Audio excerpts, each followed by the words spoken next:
चलो बच्चों, मैं आपको क्वेश्चन बताता जा रहा हूँ और आपने आंसर करते जाना।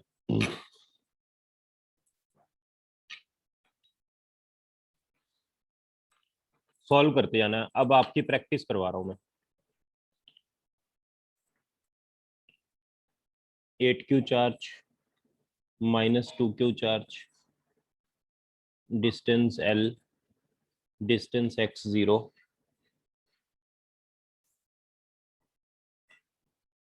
Find at what point electric field is zero. वो पॉइंट पता करना जहां इलेक्ट्रिक फील्ड जीरो हो। अपने आप करो ट्राई और मुझे बताओ आंसर क्या है।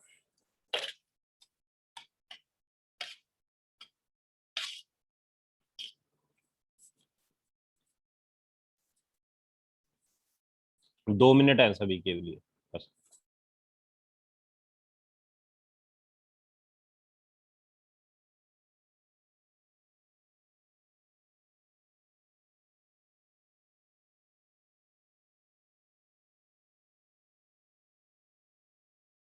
सर 12।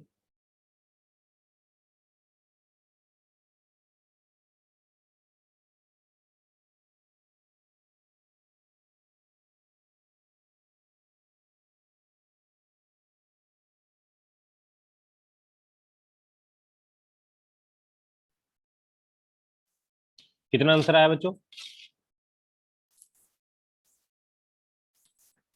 12 सर।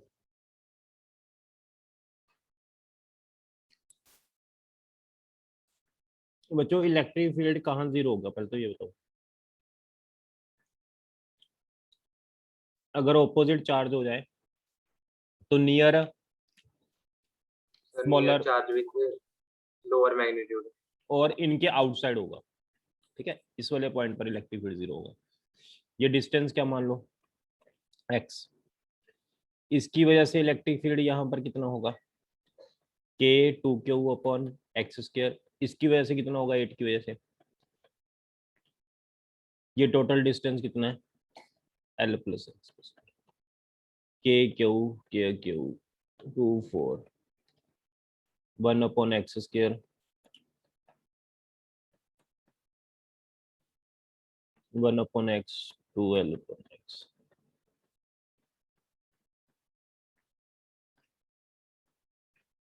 x = l आया बच्चे। Yes sir.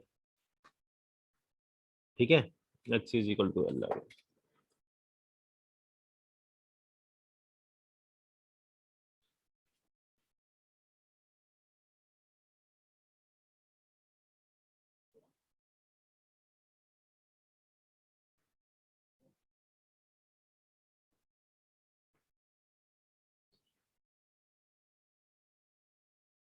कोई डाउट तो नहीं है, चले आगे।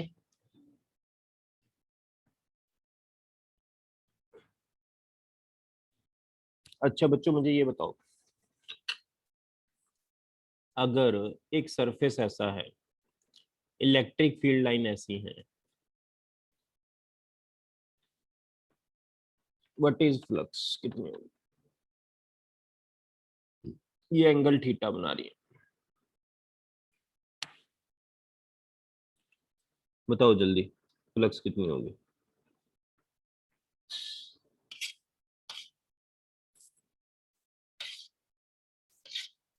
बताएगा कोई? हम्म,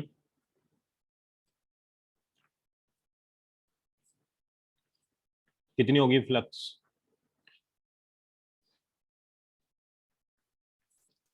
बच्चों इसका एरिया किधर है प्लेट का? एरिया परपेंडिकुलर आउटवर्ड को होगा। इलेक्ट्रिक फील्ड ऐसे है, देखो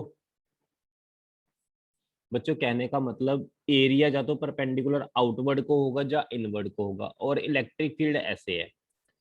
अगर ये आउटवर्ड को या इनवर्ड को है ये वाली चीज, और ये ऐसे है, तो एंगल कितना बनेगा दोनों में?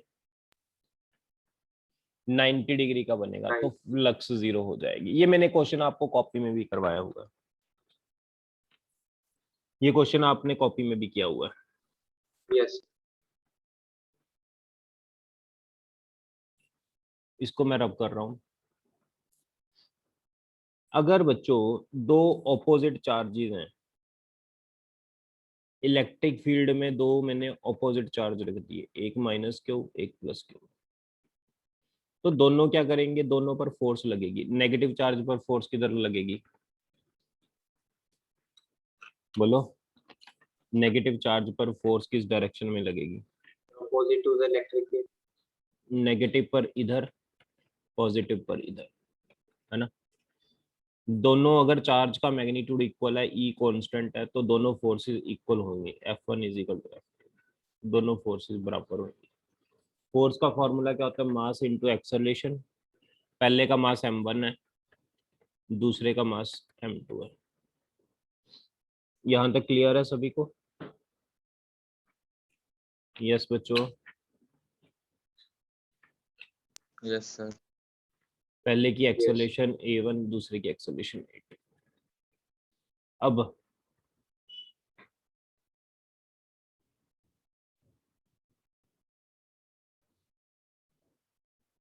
अब बच्चों आपने मुझे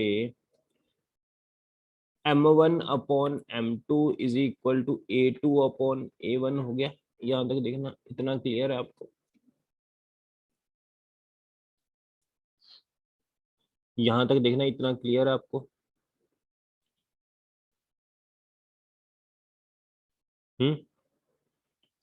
इससे अगर आपको मासेस की रेशियो बच्चों गिवन हो, तो आप एक्सेलरेशन की रेशियो कैलकुलेट कर सकते हो इस फॉर्मूले से। Yes. बताओ। Sir. ओके, ठीक है। अब एक ना ये क्वेश्चन मैंने आपको कराया, मुझे ये बताओ, एक सॉलिड कंडक्टर है, कॉपी में से देख के रिजल्ट बता दो कि इसके आउटसाइड इलेक्ट्रिक फील्ड कितनी होती है, इनसाइड कितनी होती है। एक सॉलिड नॉन कंडक्टर के आउटसाइड कितनी होती है, इनसाइड कितनी होती है। ये दो फॉर्मूले देखकर बताओ मुझे।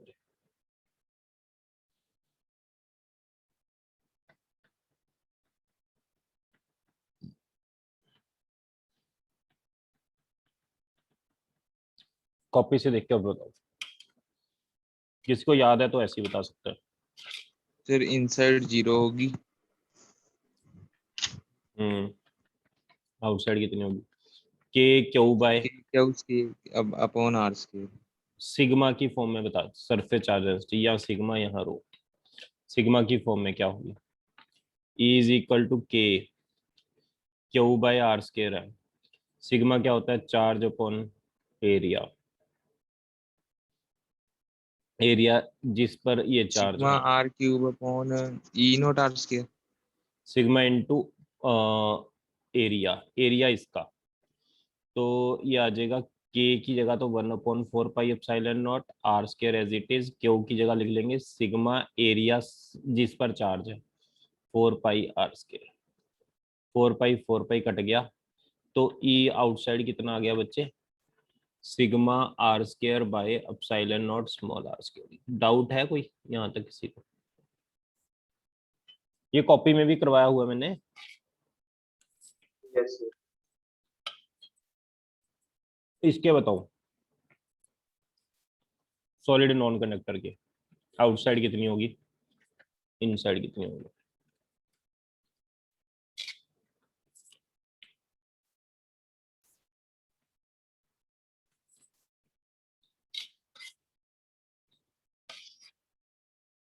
हाँ जी बच्चों।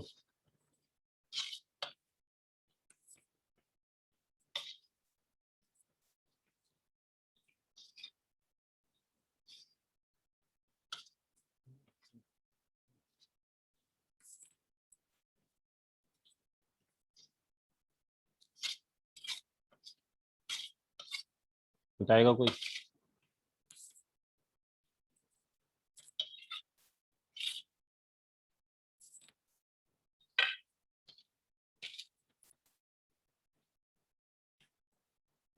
हाँ जी, आउटसाइड तो यही होगी, के क्यू बाय आर स्क्वायर। पर चार्ज डेंसिटी की फॉर्म में लिखना है तो के की जगह 1/4 pi epsilon not r²। Q की जगह क्या लिखेंगे, रो इंटू वॉल्यूम, ठीक है, volume 4/3 pi r. 4/4 pi cut गया तो कितना आ गया, रो r³ 3 epsilon not into r², ये आ गया आंसर। ठीक है बच्चों, इनसाइड बताओ कितनी होगी, किसी को याद है, के क्यू आर बाय r⁻², यही होती थी देखना इनसाइड।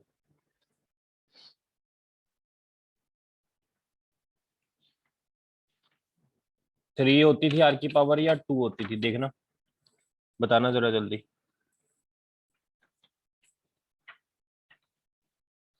हाँ जी बच्चों, जल्दी से बताओ।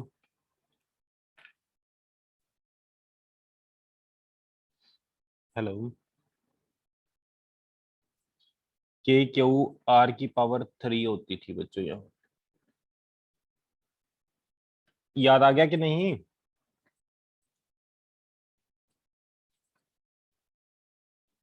बच्चों ये फॉर्मूले याद कर लेना, आउटसाइड इलेक्ट्रिक फील्ड k⁻² होती है, इनसाइड सॉलिड नॉन कंडक्टर के k⁻r/r⁻³ होती है। ये याद कर लेना फॉर्मूले, बहुत इंपॉर्टेंट फॉर्मूले हैं। रब कर दूं मैं इसको, Yes, sir. ओके ओके बच्चों, मैं रब कर रहा हूँ। ये मैंने क्वेश्चन करवाया था आपको,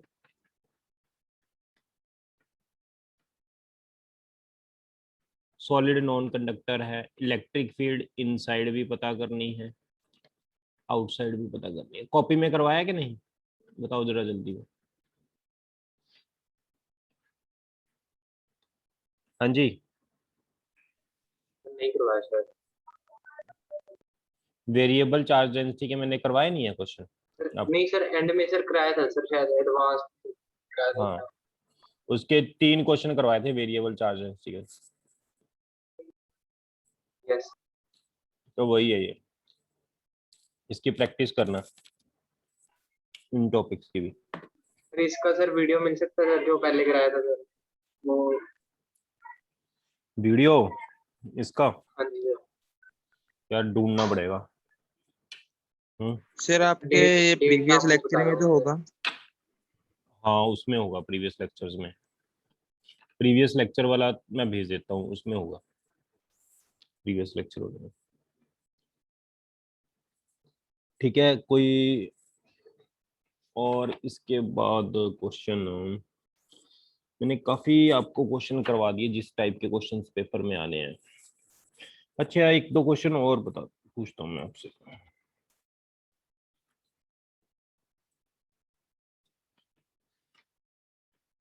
coulomb law in vector form बताओ क्या होता है।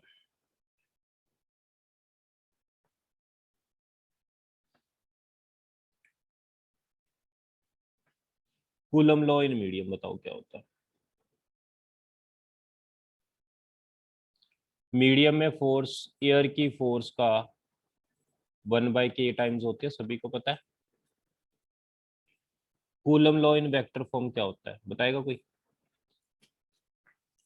इलेक्ट्रिक फील्ड इन वेक्टर फॉर्म बता दो।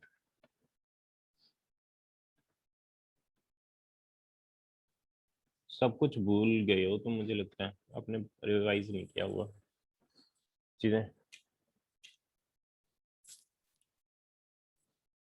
ये होता था के Q1 Q2 R2 vector R1 vector R2 vector minus R1 vector का होल मैग्नीट्यूड का क्यूब,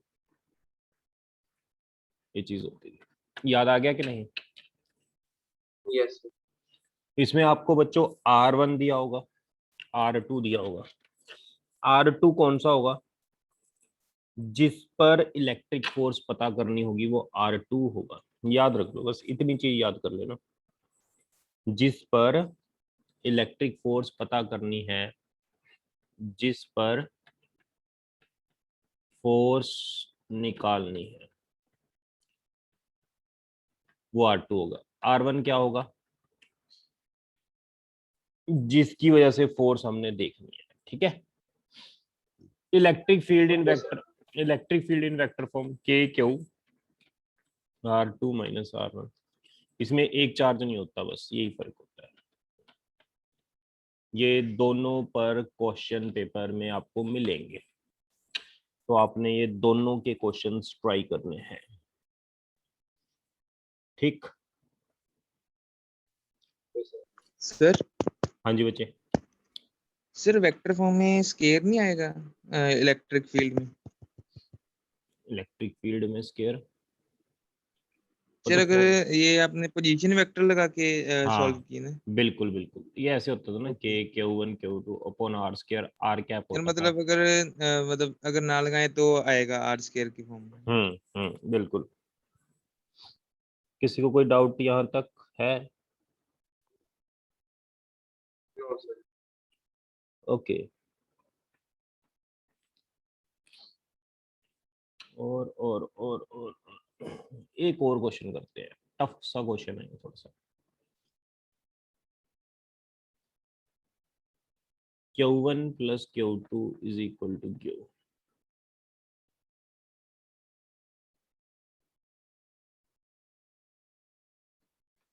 क्वेश्चन है, find the ratio of Q1 upon Q for which the force between Q1 and Q2 is maximum। अनवी ये तुम्हारा question है, तुमने एक बार मुझसे याद हो मैक्सिमम फोर्स वाला क्वेश्चन पूछा था, वैसा ही क्वेश्चन है ये वैसा ही क्वेश्चन है बच्चे।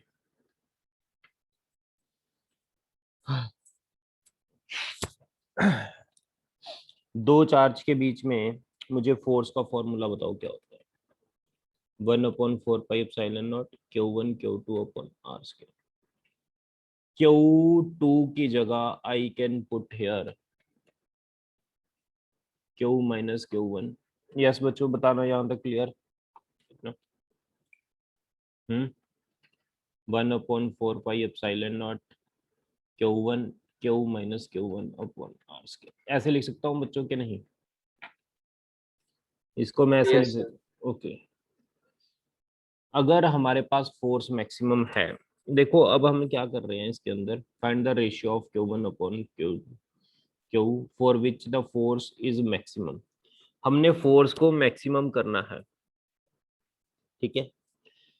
तो फोर्स को मैक्सिमम करना है Q1 के रिस्पेक्ट में, Q1 के रिस्पेक्ट में, क्योंकि Q तो कांस्टेंट है, दोनों का सम Q है, तो कितना Q हो सो दैट फोर्स क्या हो, मैक्सिमम हो, ठीक है।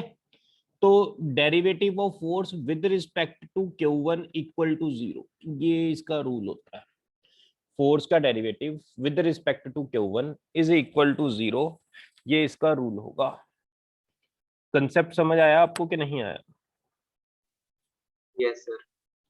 ओके। अब बच्चों इसका डेरिवेटिव लेना है आप लोगों ने, बस, और कुछ नहीं है। डेरिवेटिव कैसे लोगे इसका? सर 1/4 को बार बाकी सबका अरे वेरी गुड, 1/4πε0 R स्क्वायर बाहर, क्वेश्चन है। Q1 पहले इन पर प्रोडक्ट रूल लगा जा, तो इनको सीधा ऐसे कर दो, ठीक है। अभी इनका डेरिवेटिव लेना है, डेरिवेटिव नहीं लिया, इज इक्वल टू 0। ये तो 4πε0 उधर जाके 0 ही हो गया, इसका डेरिवेटिव ले लो। Q1 का डेरिवेटिव तो 1 ही होगा। Q1 स्क्वायर का कितना होगा बच्चे? Sir 2Q1।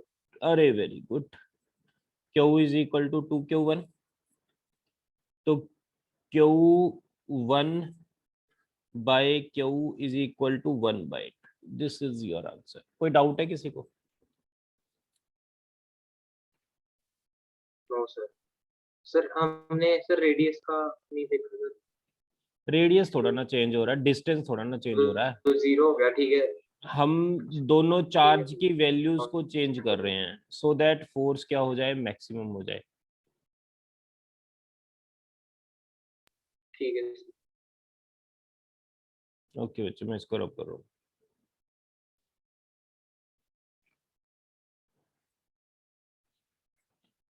एक मेरे पास क्वेश्चन है और बड़ा अच्छा। ये दो प्लेट्स हैं बच्चे, इस प्लेट के अंदर मैंने एक चार्ज रखा, v नॉट स्पीड से जा रहा है, एंटर कर रहा है, तो इसका पाथ ऐसा होगा कि नहीं अगर ये पॉजिटिव चार्ज हुआ, है ना। जब ये बाहर जाएगा तो ये एंगल थीटा बनाएगा, तो ये थीटा पता करना है कितना होगा। सर वो HC वर्मा वाला क्वेश्चन है सर शायद। ये हमने किया था कि नहीं किया था? यस सर, क्लास में शायद ऐसे इससे रिलेटेड। ओके, इसकी बच्चों आपने वेलोसिटी निकाल लेनी है, हॉरिजॉन्टल के अलोंग वेलोसिटी, वर्टिकल के अलोंग वेलोसिटी। जब हॉरिजॉन्टल के अलोंग निकालेंगे, ux इनिशियल कितना दिया हुआ है, v not. Acceleration along horizontal कितनी होती है, 0। uy कितना है, इनिशियल वेलोसिटी अलोंग हॉरिजॉन्टल है uy 0, वर्टिकल के along gravity g into T. तो vx कितना आ गया, v नॉट, और vy कितना आ गया बच्चे, gt। यानी जब ये यहाँ से बाहर जाएगा तो किसी टाइम पर आपको वेलोसिटी पता लग गई, vy जो होगी gt होगी, vx जो होगी वो v नॉट होगी। तुम्हें पता है tan थीटा क्या होता है, gt परपेंडिकुलर अपॉन बेस। यहाँ तक कोई डाउट है तो बताओ। यहाँ तक कोई डाउट है तो बताओ। Yes, okay. अब बच्चे मैं आपको एक चीज और बता दूं, ये सॉरी, ये ग्रेविटी फ्री स्पेस है, ये ग्रेविटी फ्री स्पेस है। जब ग्रेविटी फ्री स्पेस है और इसके अंदर इलेक्ट्रिक फील्ड दी हुई है, तो इलेक्ट्रिक फील्ड की वजह से नीचे एक्सेलरेशन लगेगी, जी तो जीरो होगी, इलेक्ट्रिक फील्ड की वजह से एक्सेलरेशन पता कितनी होती है, क्यू ई बाई एम होती है। तो यहाँ ए वाई की जगह आ जाएगा बच्चों क्यू ई बाई एम, तो लिख लो Q E by M into T, ये आएगा। समझ आ गया क्यों, क्योंकि ये ग्रेविटी फ्री स्पेस माना है और इलेक्ट्रिक फील्ड की वजह से जो एक्सेलरेशन लगेगी ए, वो होती है क्यू ई बाई एम। तो ये लिख लो Q E by M into T upon V not, Q E by M T V not. कोई डाउट है तो बताओ इस क्वेश्चन में। हाँ जी बच्चों, है कोई डाउट? No sir. एक थोड़ा सा टफ क्वेश्चन है मेरे पास, कर ले टफ क्वेश्चन, चलो करते हैं। ये एक प्लेट है जिसकी चार्ज डेंसिटी माइनस सिग्मा है, तो इस पॉइंट पर इलेक्ट्रिक फील्ड कितनी होगी, जल्दी से बताओ इसकी। प्लेट की वजह से इलेक्ट्रिक फील्ड कितनी होती है इस पॉइंट पर, और इस डायरेक्शन में होगी, कितनी होगी, सिग्मा बाय 2 एप्सिलॉन नॉट। किसी को कोई डाउट है यहाँ तक? यस, किसी को कोई डाउट है यहाँ तक?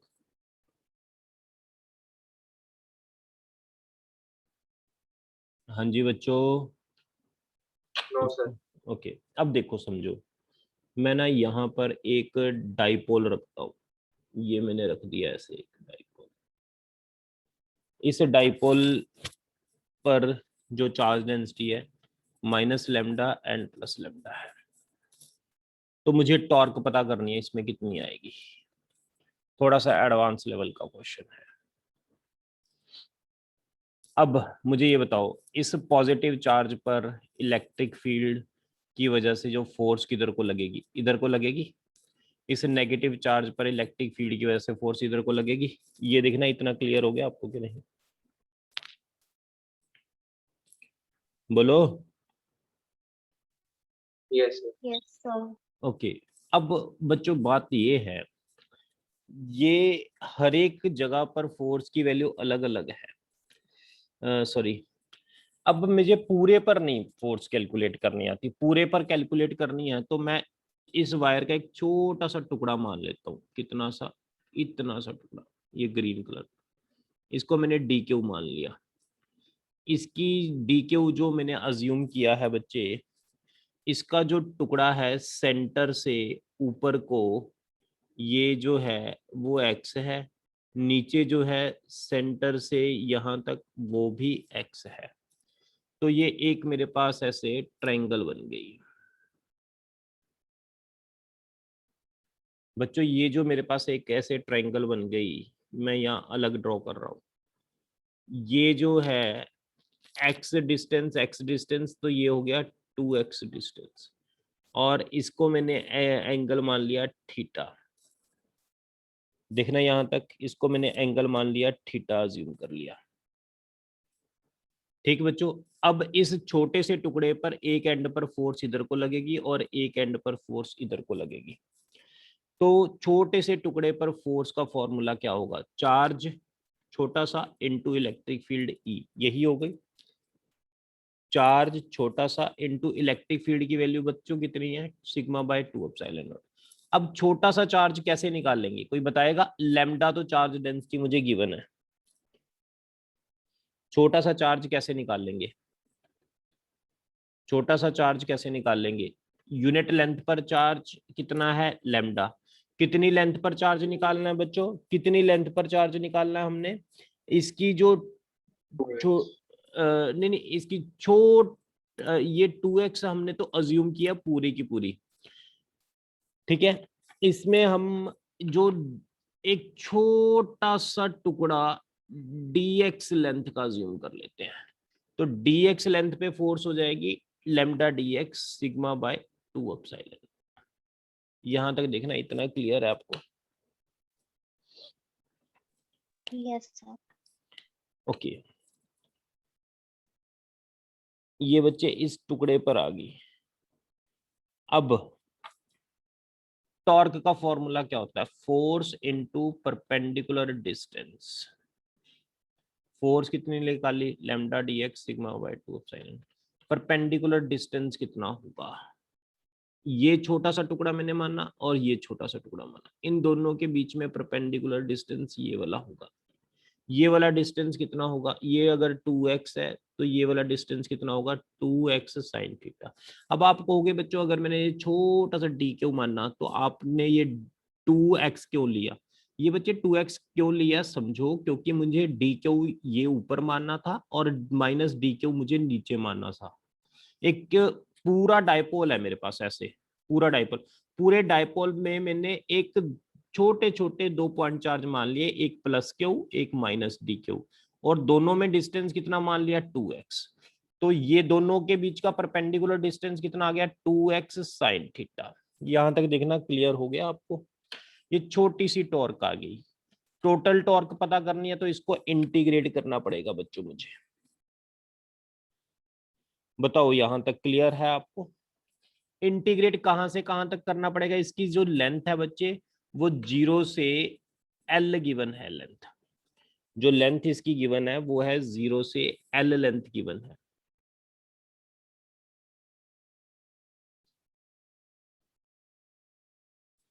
यस, यहां तक कोई डाउट है तो आप पूछ सकते हो मुझसे। हाँ जी बच्चों, 0 से L लेंथ को इंटीग्रेट कर दो तो आपके पास टॉर्क आ जाएगी। This is your answer. थोड़ा सा एडवांस क्वेश्चन था, इसको ट्राई कर लेना। बाकी बच्चों मेन मैंने आपको क्वेश्चन सारे करवा दिए, आप इन तरह के क्वेश्चंस को प्रैक्टिस कर लेना, दोबारा इन लेक्चर्स को सुन लेना। मैं ये लेक्चर आपको रिकॉर्डेड फॉर्म में अभी भेज रहा हूँ, ठीक है? Okay sir. हाँ ओके बच्चे, इन क्वेश्चंस को प्रैक्टिस कर लेना दोबारा।